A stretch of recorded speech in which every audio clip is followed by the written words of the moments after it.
darmos início ao trabalho na manhã de hoje.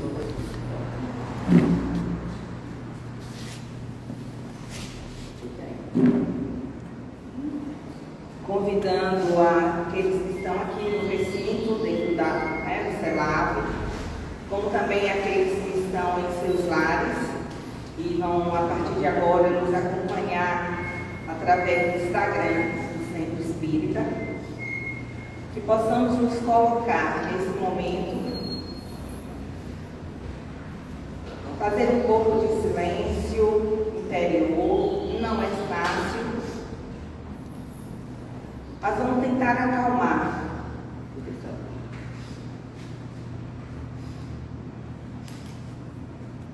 Acalmar os nossos pensamentos. Se eles vierem, deixe eles passarem. Acalmar a nossa respiração. Sentir o toque, as batidas dos nossos corações, acalmando ao mesmo tempo a respiração.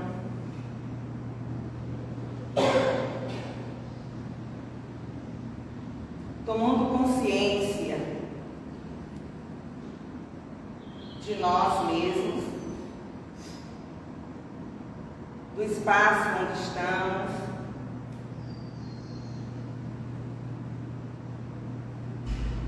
pedindo aos nossos amigos espirituais que se façam presente aqui nesse espaço e onde estivermos,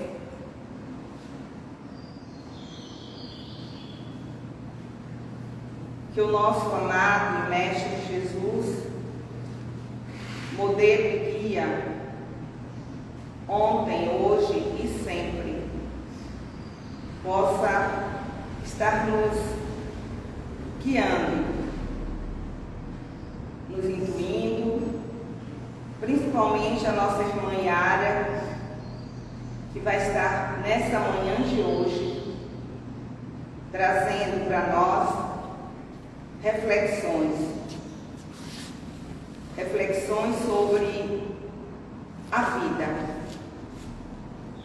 e trará exemplos de vidas de jovens, juventude interrompida. Que tenhamos uma manhã de muito aprendizado, de muita paz, que assim seja. Yara.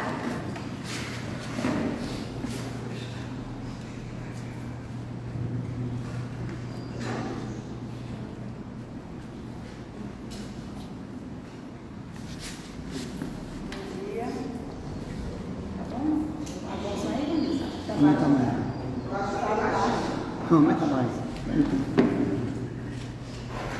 Gente, a graça e a paz do Mestre Jesus, quero agradecer mais uma vez a oportunidade, a honra de ser aqui nessa casa, mais uma vez, também uma alegria muito grande. E hoje a gente tem um tema, que é um tema muito inquietante. Ele é um tema muito mais para nos estimular, para nos inspirar a conhecer outros temas do que propriamente um tema de aprofundamento. Então, a nossa reflexão de hoje, ela é baseada nesse livro, Juventude Interrompida, que traz algumas temáticas que nos interessam muito enquanto setor da família, que muitas vezes são temáticas que são invisibilizadas enquanto a gente está vivendo. Esse livro, ele tem aquela primeira capa, foi lançado em 2014, são diversas psicografias, são 21 psicografias de jovens que tiveram a sua vida encarnada, interrompida nesse plano, e que acaba suscitando diversas questões doutrinárias também, alguns questionamentos que acabam reverberando na nossa vida e outros questionamentos que nos ajudam a entender outras mensagens. Nós recebemos algumas outras orientações. Nós recebemos do mundo espiritual. Então, essa primeira edição de 2014 foi reeditada, e aí nós temos esse lançamento aqui de 2022, que é mais recente, que tem inclusive o avião, principalmente porque após esses relatos, após essas psicografias, desses espíritos que foram materializadas através de diversos médios da Federação Espírita, também posterior uma discussão doutrinária, uma discussão temática, e logo em seguida uma quantidade muito grande de material sobre cada tema. Então, essas psicografias elas foram organizadas por blocos temáticos, trazendo as experiências de alguns espíritos. Essas experiências foram teorizadas à luz do espiritismo e teorizadas também no campo da nossa cultura brasileira, inclusive com indicação de vídeos e de material para a gente trabalhar. Então, ele é um livro-chave para a gente entender diversas questões. A edição de 2022 foi organizada por Luciana Moura e Michele Salles, e no prefácio diz que o objetivo é esclarecer a respeito de temas que estão presentes na vida da juventude. E a gente tem visto questões muito específicas em todos os âmbitos, na nossa família, na educação, no âmbito profissional, nas religiões, e principalmente pelo crescimento de políticas públicas específicas para trabalhar com a juventude. E algo que já chama a atenção desde o prefácio é que, desses 21 relatos psicografados, existe apenas o retorno de 3 espíritos que tinha sido planejado para o momento que aconteceu.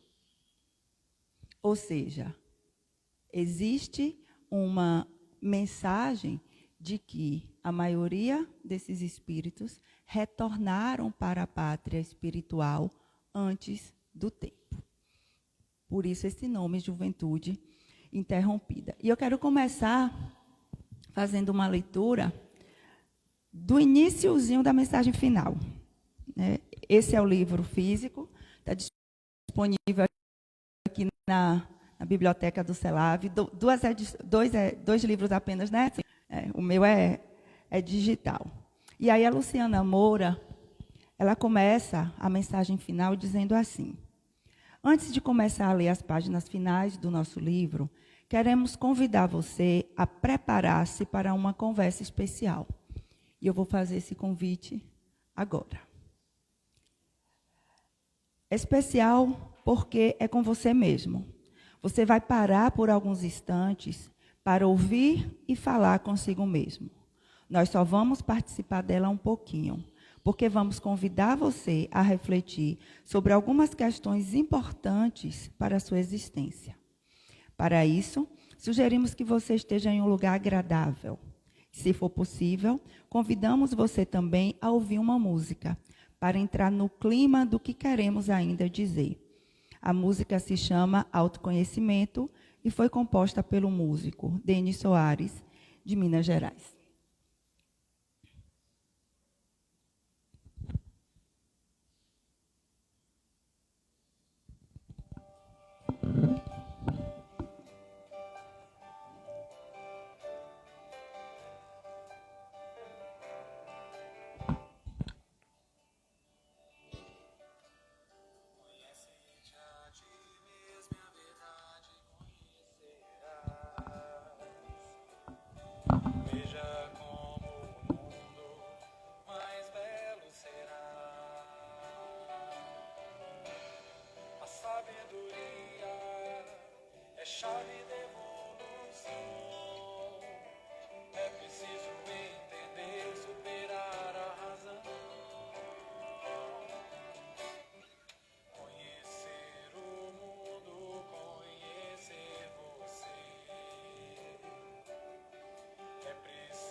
É preciso amar.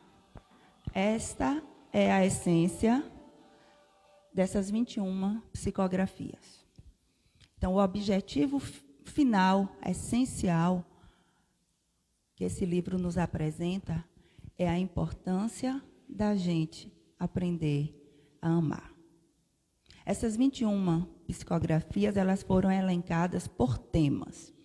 Então, temas que foram tratados como capítulos, né, e como eu falei inicialmente, primeiro a psicografia, depois uma discussão teórica doutrinária e logo em seguida referências e indicação de materiais, para a gente se aprofundando.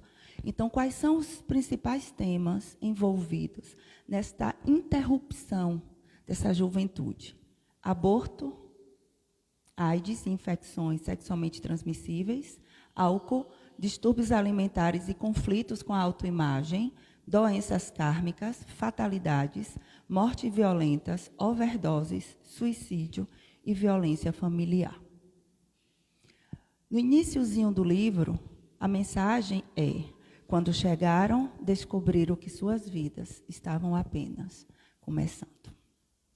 São relatos bem emocionantes, de uma clareza, de uma singeleza, que não tem como a gente não ser tocado por cada palavra.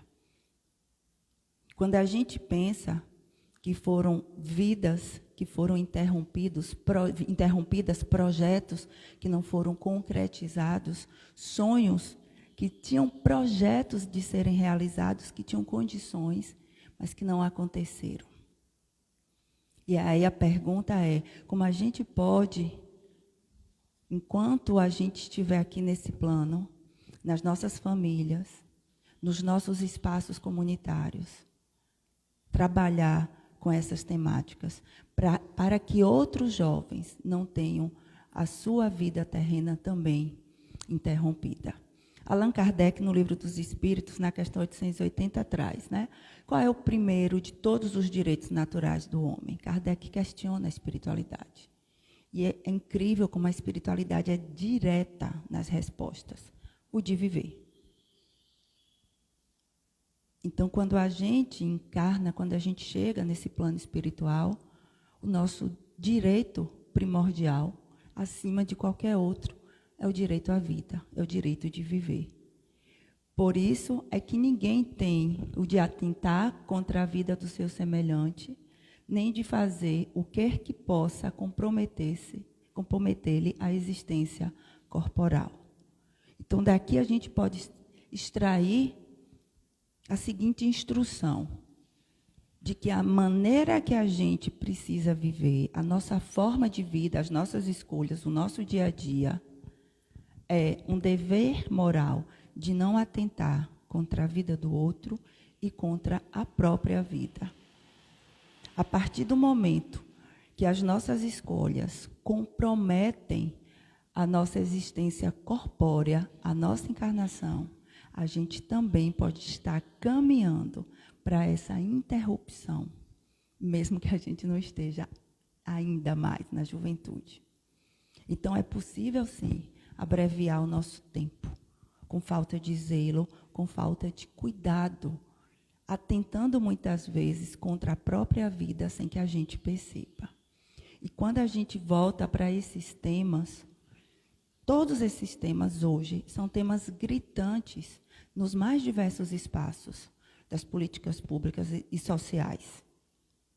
São temas que nos ajudam a entender a realidade brasileira. Se a gente olhar com cuidado, muitos desses temas estão presentes nas nossas famílias. Então, pensar como é que nós estamos vivendo, refletir como é que esses temas, como é que esses conflitos estão presentes na minha vida, como é que eu tenho lidado com pessoas da minha família, da minha rede, que têm passado por situações semelhantes. E o Brasil já tem um tempo que tem desenvolvido uma campanha no campo da saúde mental, falando sobre a valorização da vida. Mas a valorização da vida, ela é inerente ao espiritismo. Na decodificação feita por Kardec já está lá. o direito acima de qualquer outro é o de viver. Então, qualquer vida, em qualquer situação, já tem um valor em si mesmo. E muitas vezes, sem perceber, sem se dar conta de como a gente lida com essas temáticas, a gente pode ser alguém que colabora para essa interrupção de vida de outras pessoas. Isso, inclusive, foi relatado nas psicografias. Não que a gente seja responsável, mas a partir do momento que eu não acolho, e esses relatos são bem emocionantes nesse aspecto, de como é difícil viver em família, de como é difícil se sentir pertencente ao núcleo familiar, de como é difícil se sentir amado. A ideia, no geral, é de que a família suporta, porque não tem jeito. E esse sentimento também colabora. Então, como é que a gente pode estar colaborando de uma forma que essas temáticas intensifiquem os sofrimentos das pessoas envolvidas, das pessoas que estão vivendo esses fenômenos? Em O Céu e o Inferno, lá numa partezinha que fala sobre o pai e o constrito, no capítulo 5 sobre o suicídio, a espiritualidade nos define. O suicídio não consiste somente num ato voluntário que produz a morte instantânea. A gente acha que o suicídio é o ato. É o ato daquele momento que cessou a própria vida. Olha o que é que a espiritualidade nos orienta. Ele consiste também em tudo o que se faz com conhecimento de causa e que pode apressar prematuramente a extinção das forças vitais. Então, o suicídio não é um ato. Muitas vezes é um modo de vida. São comportamentos, situações que a gente não percebe. Que aquele ato que muitas vezes traz aquele prazer momentâneo, ou aquela busca daquele prazer constante, é uma prática de suicídio para a espiritualidade. Então, nos cabe, em qualquer instância, tá intrínseco em nós a necessidade dessa preservação da vida corpórea, desse cuidado que a gente precisa ter com essa carne mesmo, né, com esse corpo que ainda nos serve, que nós precisamos dele, inclusive para cumprir a nossa missão. Então, se a gente não cuida desse corpo, se a gente não dá o cuidado, a atenção que ele precisa, a gente também pode estar colaborando para apressar o nosso desencarne. E essa preservação da vida corpórea envolve aquilo que eu preciso fazer e também a omissão daquilo que eu não faço. Então, tanto é se eu faço algo contra ele, quanto também eu deixo de fazer algo que precisa ser feito. É muito interessante como isso está presente nessas psicografias. E eu trouxe alguns trechos para a gente ir fundamentando essas nossas reflexões. Já no iniciozinho, na página 14, aí eu trouxe do meu livro digital, né? Quando a nau começa a caturrar mais forte, muitos nautas optam por não içar as velas do altamor, não fixar a linha de vida, não usar a bússola interior. Atentem para a palavra optam. Optam por não içar as velas do altamor. Como ocorre a muitos de nós, que cometem os equívocos derradeiros, a morte é, então, que emerge como árdua escola de aprendizes marinheiros. Joana encontrou-se com essa verdade ouvindo um longo pedido de socorro. Giancarlo em noites deslumbradas. Marco embriagado em sua própria tormenta. Ana Júlia e Mirella famintas por uma vida plena. Paulo admirando-se do seu corpo. Maria e José, Ricardo lutando contra o câncer. Bernadette afogada em seu próprio passado.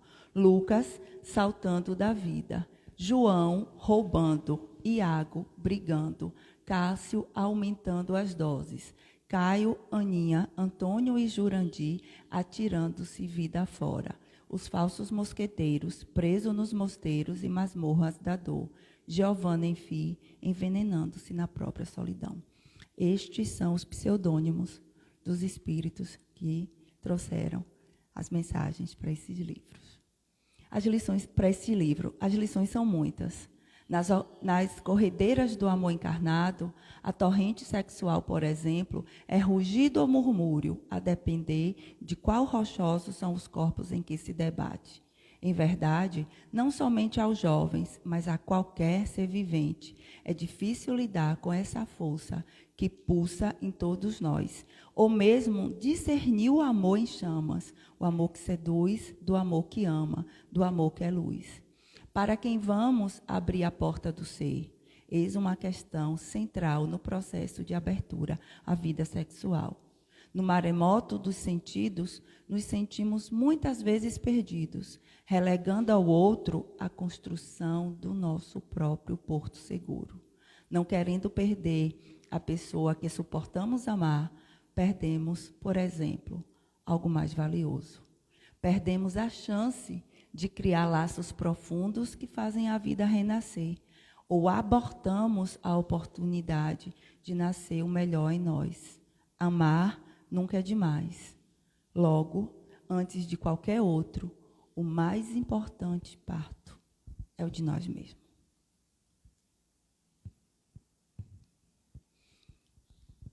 E aí olhar para a gente e se perguntar, né, como é que eu estou oferecendo aos jovens, e aí a gente pode ampliar para as pessoas que fazem parte dos meus ciclos, o suporte para que os laços profundos que permitem a vida renascer sejam criados.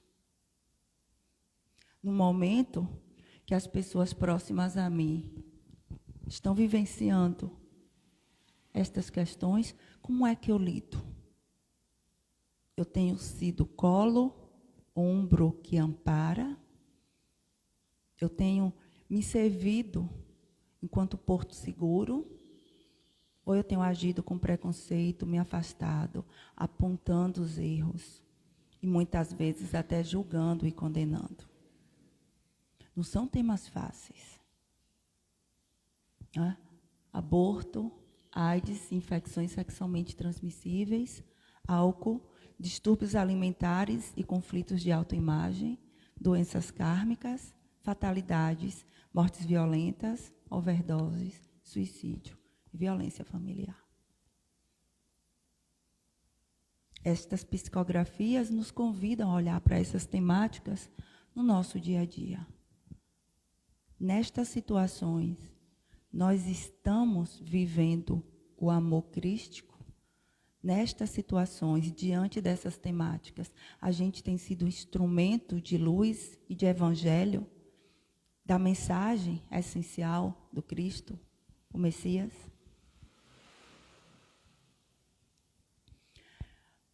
E é com fôlego novo trazido por essa certeza que os nossos amigos relataram o bom ânimo em reconduzir suas experiências traumáticas em novas existências. E nelas depositaram com otimismo a esperança de que conseguirão cumprir as metas. Na verdade, o que eu queria era ficar, lutar, vencer, a valorização da vida e o exercício da empatia. As experiências de Mirella, Ana Júlia e Paulo César, como vimos, são ricas de aprendizados para eles e para nós. O recado de nossos amigos é para a valorização da vida na perspectiva do espírito a partir de um duplo sentido, o conhecimento de si e da vida social. Cada carta é um convite para a gente olhar para a gente. E o autoconhecimento está presente em cada uma delas. Não no sentido de julgamento, de condenação, mas de identificação de como é que eu estou lidando com essas temáticas. O autoconhecimento nos permite a compreensão de que somos herdeiros de nós mesmos e de que nos encontramos em processo de crescimento espiritual. Devemos aprender a avaliar o que gera os obstáculos para a realização dos nossos propósitos superiores, reconhecendo nossas fragilidades e tendências diversas sob a perspectiva do espírito imortal. Assim, buscar equilíbrio emocional e identificar os objetivos de vida vinculados a aspirações espiritualmente edificantes, que são condições para gerar confiança em nós mesmos diante dos desafios. Então, em essência, o convite, quando nós estamos vivenciando qualquer um desses temas nas nossas relações, é a valorização da vida. E essa é a principal estratégia para que uma encarnação não seja interrompida precocemente. Esse termo também foi utilizado. Então, como é que a gente faz para lidar? Qual é a maneira que nos cabe valorizar a vida, a nossa? Por isso o autoconhecimento, por isso o autocuidado, por isso o autoamor. E, simultaneamente, valorizar qualquer vida. Não está dizendo de algumas pessoas, daqueles que não erram, daqueles que não praticaram qualquer tipo de crime. É de qualquer vida. E como é que se aprende a valorizar a vida?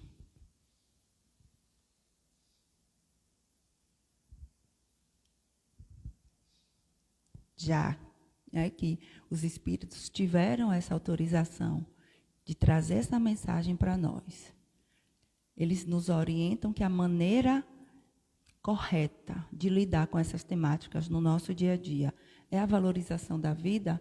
Como é que a gente faz? O amor é o fio condutor da valorização da vida.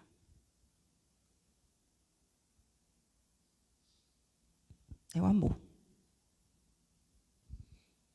Joana, em Jesus o Evangelho, traz: toda a essência da vida encontra-se estabelecida no amor, que é de procedência divina.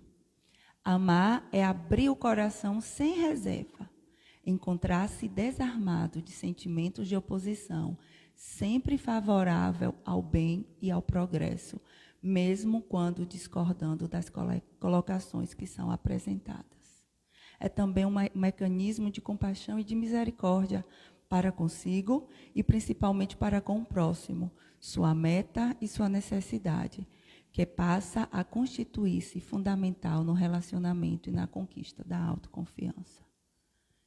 Gente, essa doutrina responde. Pode não estar naquela obra específica, pode não estar naquele momento, mas a gente encontra as respostas. Então, como é que a gente faz para amar? Joana diz: abrir o coração sem reservas, encontre-se desarmado diante de qualquer sentimento de oposição, mesmo você discordando das colocações do outro. Então, amar é atitude. E foi o Mestre Jesus a essência desse amor. E a mensagem dele é a instrução, né? Que a instrução é a orientação daquilo que a gente precisa fazer. Gente, é muito clara. Está lá em Mateus 22, 37, 40. Amarás o Senhor teu Deus de todo o teu coração e de toda a tua alma e de todo o teu pensamento. Algumas versões dizem de todo o teu entendimento. Este é o primeiro e grande mandamento. E o segundo, semelhante a este, é: amarás o teu próximo como a ti mesmo. Destes dois mandamentos depende toda a lei e os profetas. Ou seja, tudo que vem de oração, de conduta, de princípio, de valor, de moral, decorre do amor. Primeiro, pelo divino. Segundo, por nós e pelo outro. Então, uma vida espiritual, ela é interrelacional, não é individualizada. E a gente precisa do outro, porque o outro é instrumento da minha aprendizagem. Principalmente quando envolvem temáticas tão difíceis da gente lidar. Envolvem temáticas que faz a gente repensar o nosso posicionamento, que faz a gente flexibilizar muitas vezes a nossa conduta, não para o erro e o equívoco, mas em pensar que existem outras possibilidades para além daquelas possibilidades que a gente considera serem as ideais. E aí eu trouxe agora algumas frases dessas psicografias. Um olhar compassivo sobre nós deveria ser escudo nos distúrbios de autoimagem. E quantos transtornos em relação ao corpo, quantas insatisfações, quantos defeitos a gente tem enxergado. E essa autoimagem não é apenas uma autoimagem do nosso corpo. Muitas vezes é um desconhecimento de nós mesmos, que é o que é que eu penso sobre mim, como eu me vejo, como será que eu sou visto, que eu sou vista pelo outro. Será que nas situações, no dia a dia, eu tenho manifestado a minha essência?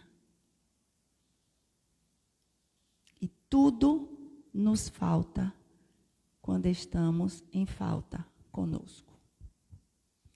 Ou seja, se a gente estiver distante, esvaziado de amor por nós mesmos, a gente não vai ter satisfação com nada. Encanto algum. Muitas vezes a gente ouve, diluído no senso comum, um ditado, uma frase, na verdade, que diz assim: para quem não sabe o que quer, qualquer caminho serve. Está lá em Alice, no País das Maravilhas. Só que se a gente analisar um pouquinho, não é bem assim, não. Por quê? Se para quem não sabe o que quer, qualquer caminho servisse, nós estaríamos satisfeitos em qualquer lugar. Só que o que nós mais temos é: não sei o que eu quero, não sei se é isso, eu achei que eu queria, mas agora eu acho que eu não quero mais. Ou seja, eu não sei, eu estou distante de mim, eu estou vazia de projetos de vida, de sonhos, de perspectiva. E eu não vou estar satisfeita em canto algum. Porque a satisfação é o reconhecimento, primeiro, de um preenchimento de vida, de amor, por mim, independente das circunstâncias. E quando eu penso assim em satisfação, eu vou trazer uma metáfora, é algo que eu penso de mais concreto. Quando a gente gosta de comer algo, de um sabor específico, vamos lá, pizza. É comum a gente ter um sabor preferido, né? Comum. Então, a gente vai na pizzaria, aí diz assim: a gente vai comer o quê? Qualquer um. Gente, qualquer um é qualquer um. Aí, imagine que você não pediu o seu, disse assim: não, eu vou deixar o que vier eu como. E ninguém pediu aquele seu sabor preferido. Você vai comer qualquer outro sabor, tendo a mesma satisfação que você tem quando come o seu sabor preferido? Não tem. Só existe satisfação se a gente sabe o que quer. Então, para quem não sabe o que quer, gente, nenhum caminho vai se vir. E a gente vai continuar ausente na falta desse prazer.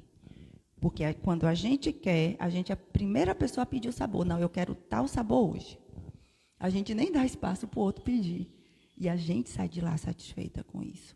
Por isso que esse autoconhecimento tem sido constantemente instruído pela espiritualidade. E muitas das insatisfações no nosso dia a dia é que a gente está em falta com a gente. A gente nem sabe se realmente é isso que a gente quer. A gente pode mudar de opinião, mudar de desejo. Aí eu achava que eu queria, mas eu não quero. É melhor do que não achar nada. Porque pelo menos eu tenho como experienciar e dizer: não, eu achava que isso aqui seria bom, mas agora eu estou vendo que não é. Então, onde é que eu posso buscar essa satisfação, esse preenchimento da minha vida. Mas o trauma pode ser maior quando é a própria tripulação social que atira ao mar os que considera indesejáveis, pela cor, crença, sexualidade. Ninguém se mata sozinho. Diversos relatos trazem a dor de existir nos próprios núcleos familiares. E olha como isso está traduzido.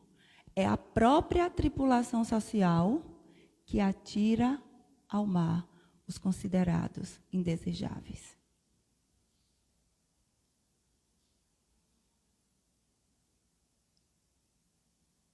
Pela cor, e aqui ainda diz, não deixa em aberto não. Pela cor, pela crença, pela sexualidade. Ninguém se mata sozinho. E muitas vezes a gente acha que a responsabilidade, e que as consequências vão vir apenas para quem fez o ato. Aqui dá a entender outras coisas. E se eu colaborei? E se eu agi com preconceito? E se eu fui mais uma que disse que eu não aceitava? Respeito, mas não aceita. Se eu não aceito, eu não respeito.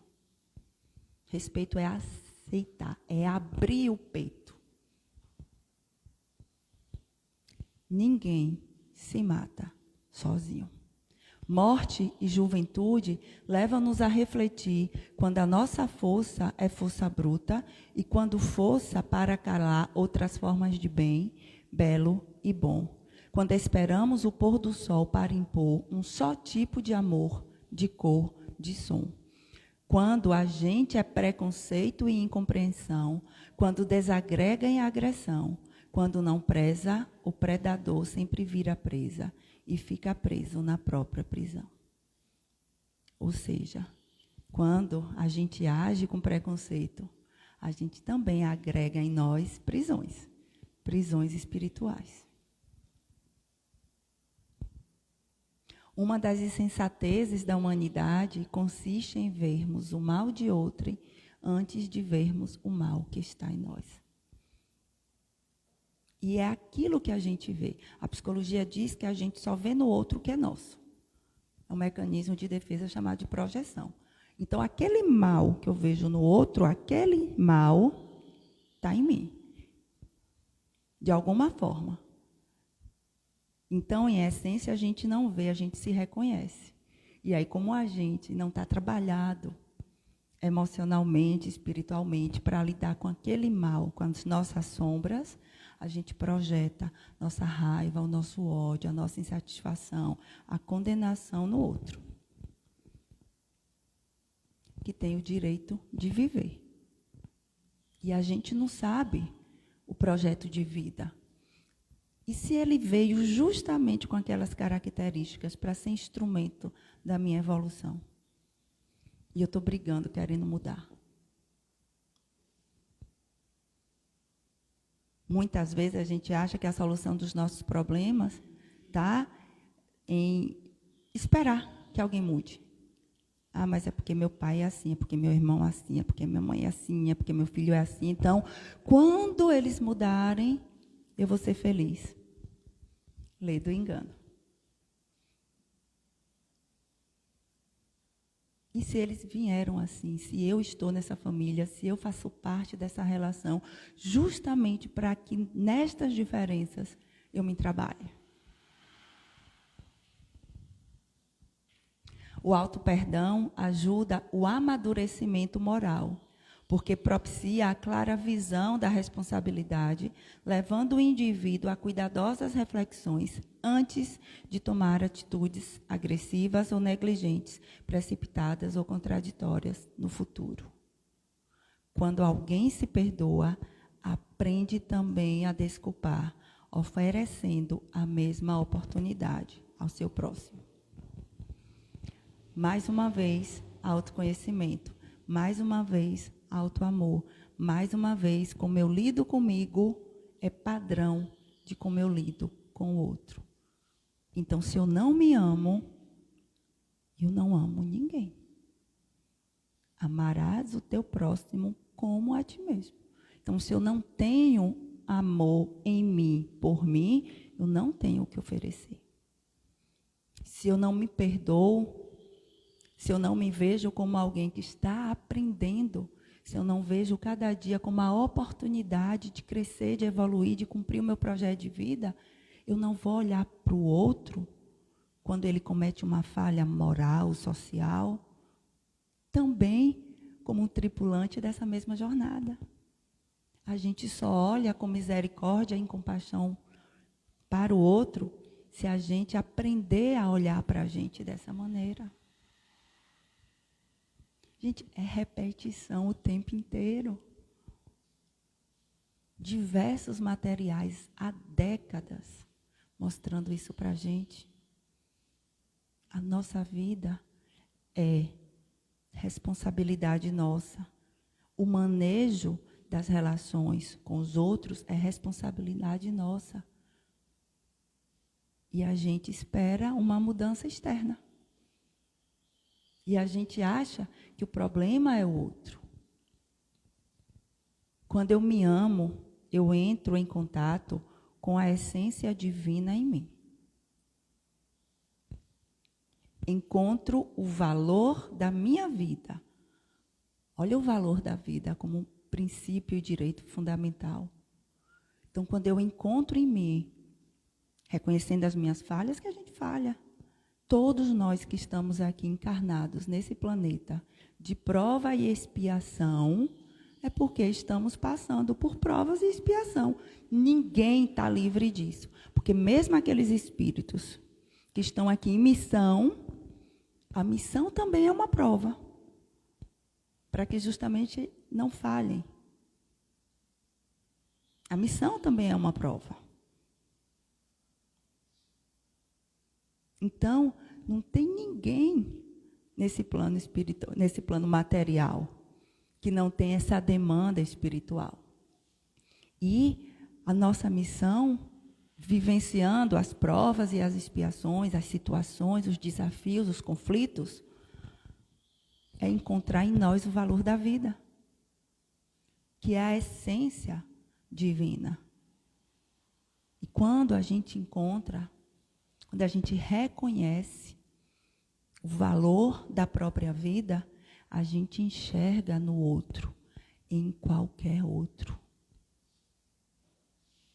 Lá no Evangelho segundo o Espiritismo, no capítulo sobre as boas-aventuranças, tem uma partezinha lá sobre as indulgências e tem as instruções dos espíritos. E nessas instruções, a espiritualidade é clara. Diante do mal do outro, jogue um véu. Diante do erro do outro, jogue um véu. Diz assim, o ideal é a gente nem ver. Mas se a gente vê, que a gente use a situação para a gente aprender.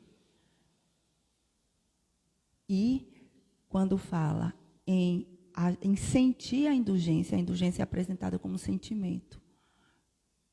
E aí se pergunta, é para todo tipo de falta? A espiritualidade diz sim, para todo ser humano e para qualquer tipo de falha.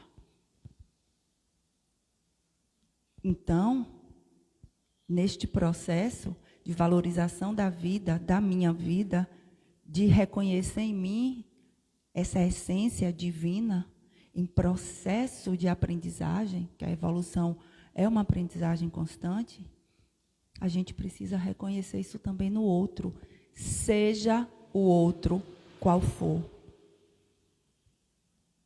Naquelas pessoas que erram também. Porque todos nós estamos no mesmo barco, lidando com as nossas próprias questões. E a nossa maneira de lidar com o outro é perdoar, oferecer suporte e ser instrumento da misericórdia de Deus, independente daquilo que nós enxergamos como falha no outro. É para qualquer ser humano. As pessoas, elas não estão ali em categorias. Então, é para o assaltante, é para o estuprador, é para o assassino. Que a gente aprenda a olhar que eles também são espíritos em evolução. E que a gente reconheça, de alguma forma, o valor daquela vida. Que ali ele está vivendo os próprios conflitos que a gente não sabe, mas cabe a nós reconhecer a essência, a centelha divina ali, onde a sociedade no geral não vê. Talvez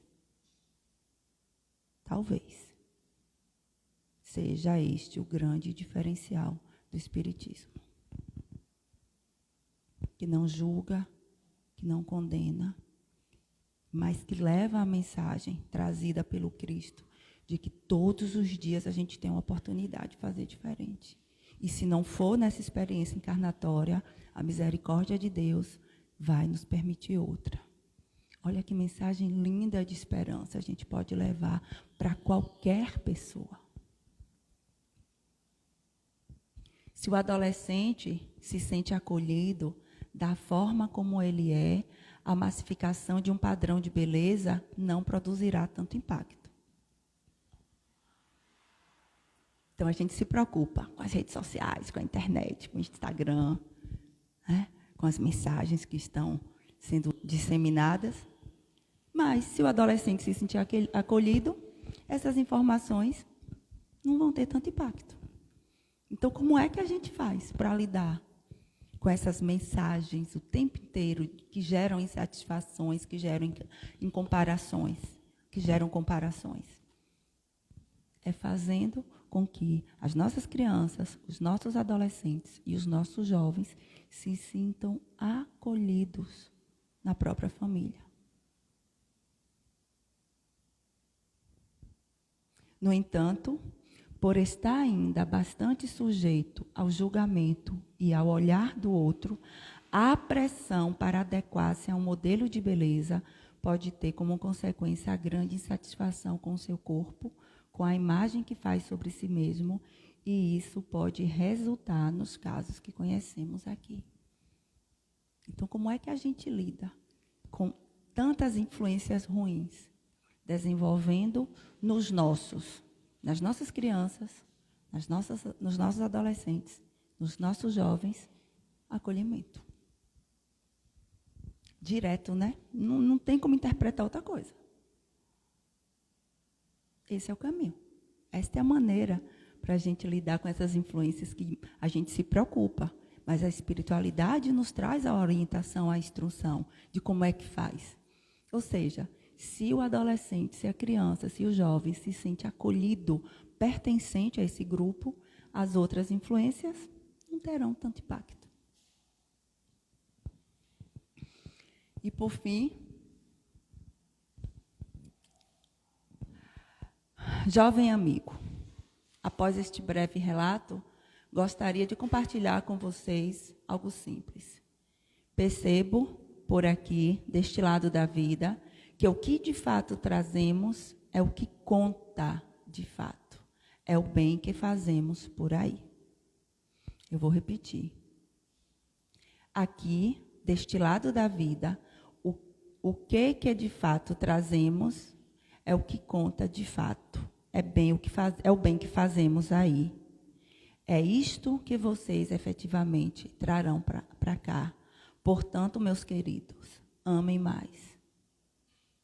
Sejam bons e honestos, inclusive consigo mesmos. Abracem a cada dia as oportunidades que se descortinam. Façam algo útil que aqueça os seus corações, um porto seguro.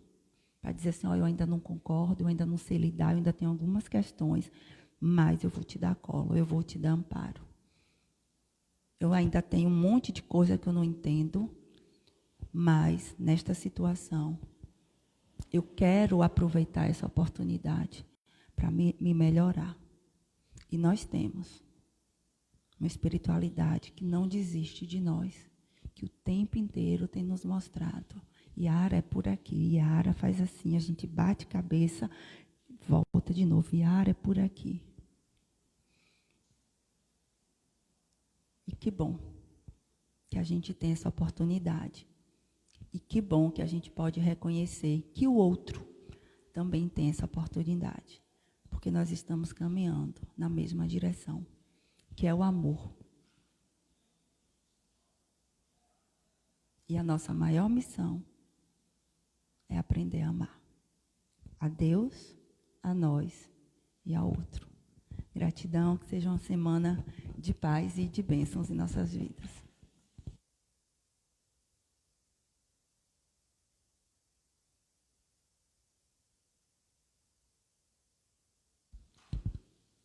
Você ia perguntar alguma coisa, Manuel?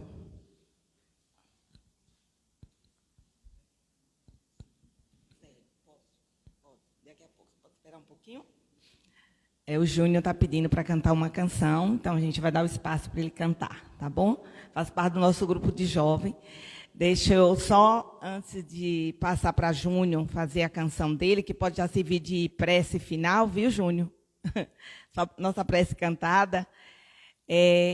Enquanto Yara estava falando, eu lembrei de um fato que eu ouvi ontem, uma narração, essa questão do perdão, né? Do perdoar várias vezes. O relato de uma mãe que tinha um filho, vou falar bem rapidinho, que está na internet, foi fato real, já aconteceu há algum tempo, não lembro o ano, mas eu me lembrei ontem. E essa mãe tinha um único filho, era pobres, né? Ela tá doente, e esse filho único era o arrimo da família, aquele que trabalhava para sustentar ele e a mãe. Um dia, no metrô, quando ele está lá saindo para ir para o trabalho, outro jovem lhe assalta, né? Lhe rouba, e ele entrega o celularzinho que ele tinha, mas o jovem não se contentou. Mesmo pegando o celular, atirou nele. Ele levou um tiro aqui nessa área, né? Atingiu, e ele morreu ali mesmo. E aí essa mãe, quando soube, né, da morte do filho, imagina o que a gente poderia estar pensando em fazer, né, com esse outro jovem. Eu quero a vingança, eu quero a justiça, eu quero... Claro, ele foi preso, pegaram ali mesmo, pessoas que estavam no metrô, conseguiram pegar ele na hora. Ele foi levado para a delegacia, ficou lá preso, foi transferido para outra. E essa mãe, passados dias, ela queria conhecer esse jovem. Foi na delegacia, mas os delegados disseram que a melhor era não conhecer. Para que a senhora quer conhecer esse jovem? E ela insistiu por várias vezes querendo conhecer o jovem, que havia tirado a vida, né, daquele filho dela. E no dia que ela conseguiu falar com ele, ela disse: eu te perdoo. Eu te perdoo. Você não me deve nada, você não tem problema nenhum. Siga a sua vida. E ela fez mais ainda. Ela ficou acompanhando até o dia que esse jovem saiu da prisão e ela levou ele para a casa dela. Foi ser seu filho adotivo. Olha que coisa, olha que perdão. Fato real. Então, assim, o amor, né? E aí a gente para pensar como é que estamos sendo exemplo de amor, que Yara tanto trouxe aqui, esse amor, né, incondicional. Que amor é esse que tem condições de ser amor? Eu amo quem me ama, né, eu amo quem faz aquilo que eu gosto, né, que faça do meu jeito, são várias coisas. Mas vamos ficar por aqui, se a gente começa a falar e vem surgindo outros casos, já vai. Eu vou só convidar, né, esse livro que a gente vai estar estudando com a juventude agora. Vamos começar hoje, né, jovens? Acho que é por isso que já tem um monte aqui, aí eu puxei. Venham para a palestra de Yara, que faz um link com o nosso tema. Que nós vamos trabalhar com o livro da Vera Lúcia, que é a mesma autora de Violeta na Janela, que é O Difícil Caminho das Drogas. E olha logo no início o que é que a autora traz. A imprensa divulga todos os dias notícias envolvendo dependentes de drogas em ações criminosas e trágicas.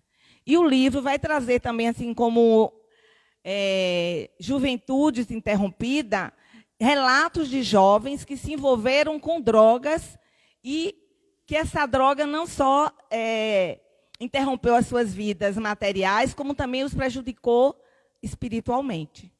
Então, a gente vai estar lendo com a juventude, vamos começar hoje. Então, quem estiver nos acompanhando em casa, temos o livro também para vender na nossa livraria.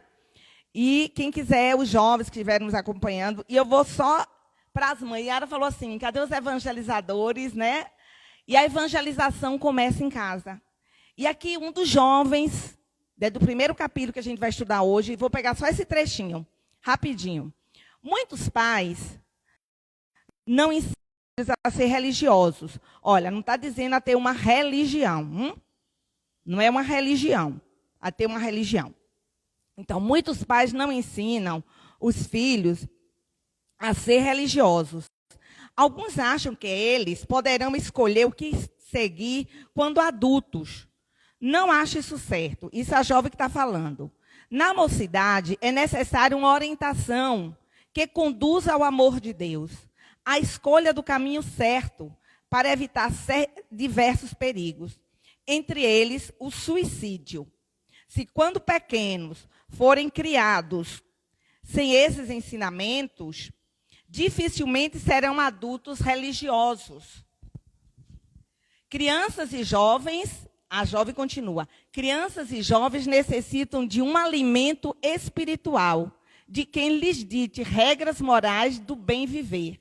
Todos nós, em todas as idades, precisamos desse elo com o nosso Criador. E ela continua. Então, assim, é só para a gente ficar com vontade, né, de conhecer as histórias. E vão ser relatos belíssimos. Eu tenho certeza que a gente vai gostar, né? Nós, jovens. Porque eu estou no meio, né? Estou lendo também. Então, assim, para a gente encerrar a nossa manhã de hoje, só convidando os jovens que ainda não vierem hoje, mas que poderão vir depois, que a gente possa ter uma semana de muita tranquilidade, de muita paz, né? E vamos chamar o nosso irmão Júnior, nosso jovem irmão, para a sua canção. E aí a gente encerra a nossa manhã com essa canção e depois vamos passar para os passos, tá bom? Gratidão a todos. Oi? Ah, sim, amanhã, né, teremos como aniversariante o nosso mentor da casa, aniversário de nascimento de Dias da Cruz, né? Então, amanhã a gente vamos em nossas preces, quem fizer seu lar, seu evangelho no lar amanhã, tragam assim a imagem e a mensagem do nosso mentor Dias da Cruz. Pronto, Júnior? Então, eu me senti tocado também diversas vezes durante a palestra também e me senti assim muito identificado com muitas coisas e coisas que eu falo com a palestra dela. E desde de manhã, quando eu queria vir para o centro, essa música estava em minha cabeça. E assim, o nome dela é Tempo Perdido. Assim, o nome da música vai trazer algumas reflexões também, assim. Não é que seja tempo perdido, é que o que eu acredito e penso, o que eu tenho pensado para agora, é que há sempre tempo, e há sempre tempo de valorização da vida. E dentro da música, eu acredito que vocês vão conseguir identificar isso também. Outra coisa é assim, espero que vocês, cada um se sinta identificado, porque a jovialidade é um estado de espírito. A jovialidade, então, é para sempre. Todos os dias quando acordo, não tenho mais o tempo que passou, mas tenho muito tempo. Temos todo o tempo do mundo. Todos os dias antes de dormir, lembro e esqueço como foi o dia. Sempre em frente, não temos tempo a perder. Nosso suor sagrado é bem mais belo que esse sangue amargo e tão sério. e selvagem,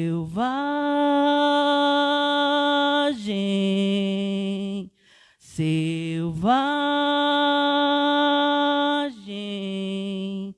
selvagem. Veja o sol desta manhã tão cinza, a tempestade que chega é da cor dos seus olhos castanhos. Então me abraça forte e diz mais uma vez que já estamos distantes de tudo. Temos nosso próprio tempo. Temos nosso próprio tempo. Temos nosso próprio tempo. Não tenho medo do escuro, mas deixe as luzes acesas agora. O que foi escondido é o que se escondeu, e o que foi prometido ninguém prometeu, nem foi tempo perdido. Somos tão jovens, tão jovens, tão jovens.